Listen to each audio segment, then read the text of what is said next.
the Demon Souls Continuum.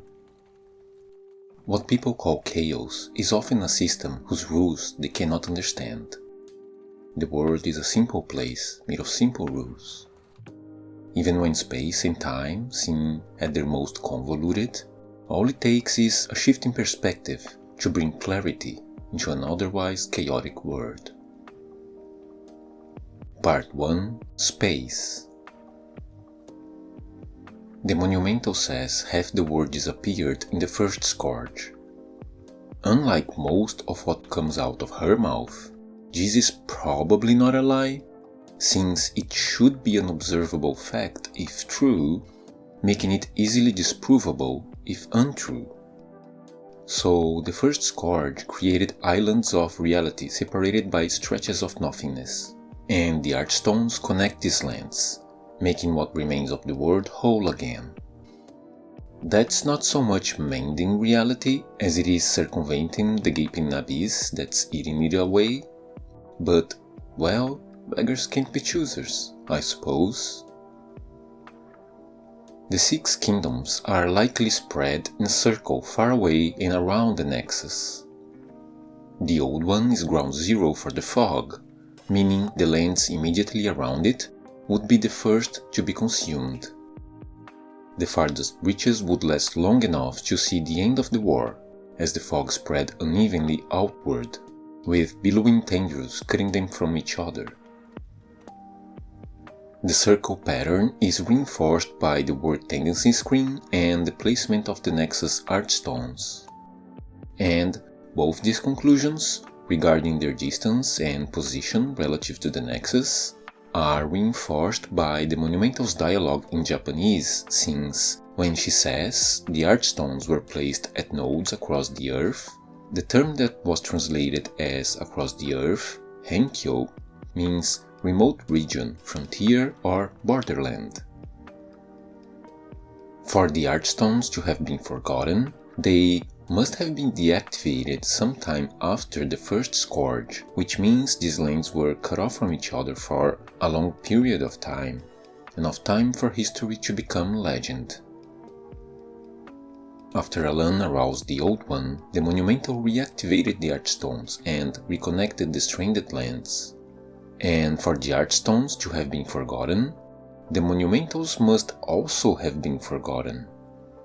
This means physical access to the Nexus must have been cut off as well, otherwise, well, it's just hard to imagine people forgetting about the giant temple in the sky. As previously stated, the lands around the Old One were the first to be consumed. This indicates the Old One currently inhabits another world, made of the world that was consumed by the fog. The Nexus, on the other hand, likely exists between both worlds. The first hint to this conclusion comes from the fact that we don't just fall below the Nexus, we're transported there. Much shorter falls have killed many a Demon Slayer, but when we wake up on that beach, there's no bloodstain and no loss of corporeal form. We didn't die. And we didn't die because we didn't fall. Or we didn't just fall, we were also teleported through a blinding flash of white light. The second hint comes from the Nexus name in Japanese, Kusabi no Shinden, which, well, okay. I'm not online all that much, but I've seen the translation Linchpin Temple from around quite a bit. Probably on account of another YouTube lore hunter. I don't know if their channel was the first one to use that translation, but they certainly have the reach to make it a thing. But I ask, why though? Why not Temple of the Wedge? So, full disclaimer, I'm not fluent in Japanese, but as far as I understand it, at its most basic, Kusabi means bond. It signifies something that holds other things together, which is a very apt definition considering the Nexus mains reality through the Archstones. Now, Kusabi can also be used as a name for either a wedge or, yes, a linchpin. The first problem with the linchpin translation is that in English, that word has two meanings. It can either mean the literal linchpin cylinder used as a fastener, which relates back to the meaning of bond, or it can have the figurative meaning of something that is very important to an enterprise. But Kusabi only has the literal linchpin meaning, not the figurative one, so that can cause some confusion. And the second problem with the linchpin translation is simply the fact that the Nexus literally looks like a wedge. You can see it in the cutscene. It's a big fucking wedge in the sky. Now, a wedge is a very simple and primitive tool with various applications, including splitting something, holding things together, or driving things apart. And always by going in between two things or two parts of a thing, and all of these are pertinent to the Nexus. When it comes to splitting, that's the application shown in the cutscene, where the Nexus is blasting at the old one, which is even more apt given that wedges are used in woodwork and the old one is a tree beast. When it comes to holding things together, we revert back to the mending reality application, and when it comes to keeping things apart, we get to the temple separating the old one's netherworld from ours.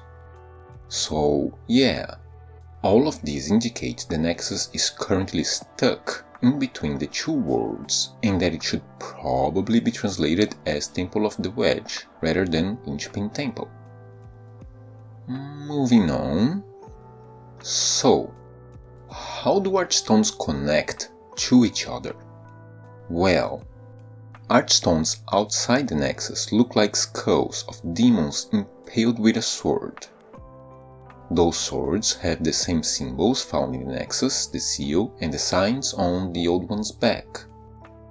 Since those skulls are otherwise featureless, and since the Nexus serves as a hub for connecting Archstones, then the symbols they both share must enable such connections, like runes or wards.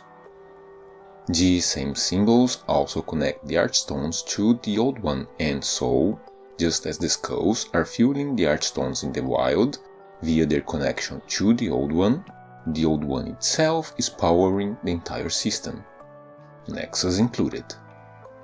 This also makes sense considering these symbols are found on the seal, which is controlled/powered by the old one, which in turn means they aren't the way through which you travel, they are a valve that can turn the flow on and off by controlling how you interact with the medium of space.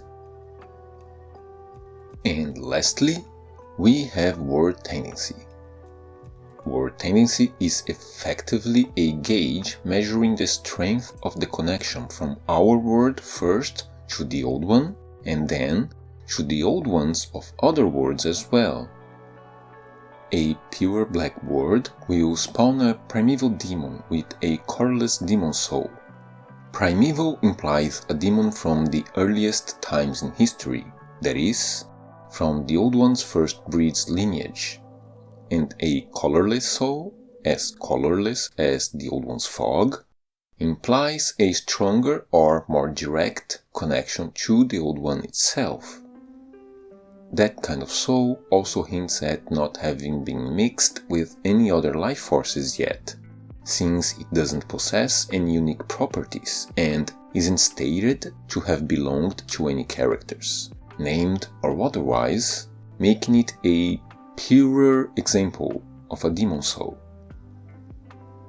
The primeval demon is either a result of a darker world tendency or the reason for it. Probably both. The stronger connection to the old one allows the primeval demon to spawn in the first place, and then its presence drives the region into a further darker tendency. They are force multipliers. The presence of demons seems to be what allows the fog to spread to any given region, and then, once any given region crosses a certain threshold, the presence of a primeval demon, who is more closely associated with that same fog, should speed up the accumulation of the fog that will eventually assimilate that same region. Another hint to this whole process is the fact that killing the primeval demon gives a massive boost to White Tendency. Killing demon bosses is the primary means of boosting White Tendency, by which we're cutting the Old One's connection to that world, given that the archdemons are the ones feeding souls to the Old One. This isn't a precise gauge though. Some locations are closer to the Old One even when in a pure balanced tendency state, in which cases Black Phantom variants of regular enemies can be seen at all times. It's also probable that all Black Phantoms we see come from a different world. NPC Black Phantom variants will appear regardless of whether their regular counterparts have been killed or not. Their presence is dependent on tendency only. The Great Club, Baby Nail, Uchigatana and Meat Cleaver Black Phantoms all drop black eye stones, meaning there's little reason to doubt they all come from another world. So, with that in mind, a more relevant example might be the fact that Bjorn had previously engaged in battle with the Black Phantom Knights of Boletaria, Alfred, Meras and Ulan, meaning they didn't appear after we defeated the Penetrator, they had been there all along. The coexistence of both a demon form and Black Phantom variant of each of these characters can be easily explained if the Black Phantoms come from a different world. Our perception of space has always been intuitively simple and deceptively wrong. Relativity can attest to that, but where there's a lore, there's a way. And we can still chart a path to understanding, one convoluted step at a time. Part 2. Time. From the moment Alan aroused the Old One to the moment we walked into the fog, no more than a generation has passed. We ourselves were enticed by Valarfax, a contemporary of the Old King. But from the moment we died in the tutorial to the moment we wake up in the Nexus, an unfathomable long time has gone by. An archstone leading to the temple of the Dragon God appears upon killing the Vanguard, but the temple itself is different from the one we'd later go to. Its architecture, while similar, isn't exactly the same, and it isn't yet in ruins either. The ballistae aren't magical, and there are open skies and active volcanoes in the distance. Given the similarities, Dragon God included, this is more likely the same temple at a different time, rather than a different temple altogether. And based on all the building materials scattered around, this is probably around the time when the temple was still in its construction phase. After we died, they finished the temple, upgrade the ballistae, and the volcanic activity forms the natural formation that becomes its ceiling. Both the Dragon God and the Flame Lurker are stated to have been there since ancient times, which is consistent with the time necessary for all these changes to have taken place. Enough time for their earlier civilization to disappear and the memory of the Dragon God with it, leaving nothing but myths about a giant dragon skeleton in its place. An eon lost in the blink of an eye. Next, in order to truly unravel how the passage of time works in these lands, we need to talk about the fact that it's always sunny in Boletaria, or rather, we need to start by talking about Latria's moonlit skies. Now, considering the currently observable state of these celestial bodies and the association between the moon and magic that is implied by moonlight stones, one could be tempted to assume that both the sun and the moon are geostationary.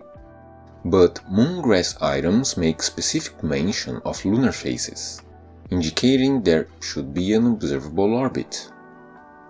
Not to mention that the Dark Moon stones associated with the Shrine of Storms contradict that region's eternally sunlit skies. all this means that, even though we may be moving through time, at present, time itself doesn't seem to be moving at all. The fact that the passage of time in Boletaria isn't as simple as one would expect it to be is corroborated and then complicated by Ariona. After being rescued in the Inner Ward, he can be found both in Boletaria and the Nexus at the same time. This means the flow of time inside the Nexus is independent from the flow of time inside the fog, which, in turn, is also separate from the flow of time of the outside world, since it be unreasonable to expect this effect not to be localized to regions affected by the fog. Ariona's case also indicates that every time we leave the Nexus, we go back to the same point in time relative to when we left that particular current. This also has the benefit of explaining why things seem to reset to a fixed state whenever we die or travel through archstones. Although, not everything goes back to how they were, do they? Just like ourselves and Ariona, there are several individuals who are seemingly not bound by the stillness of time. People can relocate, set traps and lock doors, and specific enemies, such as bosses, can suffer permanent deaths. Given the connection between time, the fog, souls, and clarity, in that order, it's possible that one's perception of time manifests itself literally, granting them the ability to affect these changes and unshackle themselves from time. The scenario I proposed regarding the tutorial in the Temple of the Dragon God indicates that, at first, the fog wasn't strong enough to freeze time and, presumably, that the effect gained strength as the demons absorbed more souls. The battle against the demons was an intergenerational war of attrition, and, for most humans fighting it, the war would never end. One day, everything would just stop, and they wouldn't even realize it. But perhaps we aren't so different from each other, our people and their people. Most of us lack the ability to affect any meaningful change in the world. The hours and the days blend together in a vicious cycle of work, rest, repeat, until one day everything changes around us, without us knowing why. In the world they created, the soul is tantamount to clarity, and whether they be heroes or demons, one needs the power of countless souls to have any kind of power at all. And, yes, I see you, Miyazaki, and I'm inclined to agree, for better or for worse, knowledge and collective power are the only way forward. And the alternative, well, the alternative is eternal undeath and servitude. Hold on, let me just check the current state of workers' collective bargaining power. Oh shit, we're fucked, aren't we? Thanks everybody for watching the second part of the Demon Souls series. This one was kind of more technical in its aspect, I think. It's just more about how the world itself works regarding space and time. I think it's just interesting to try and figure out how these things work. And also there's my eternal beef with time is convoluted. So yeah, this is just a preemptive, long-winded argument against that regarding this game. Thank you, as always, to all of my patrons. Ethan Finlay, Sinclair Lore, Balam, Several Bets, Lil Vampire, Hubal, Taylor Reed, Medium Hat Logan, Simon Ward, Derp, Devo, Carlos Goldmask, and Brain Douche. Everybody please do stay safe, and I'll see you around. Oh, hello there. Remember that time's convoluted is not, and has never been, a valid wild card argument we can throw at any pesky questions that come our way. So, I have a proposition. I'll stay behind looking for my son, while you go ahead and hunt for that magnificent lore. Lodda il sole!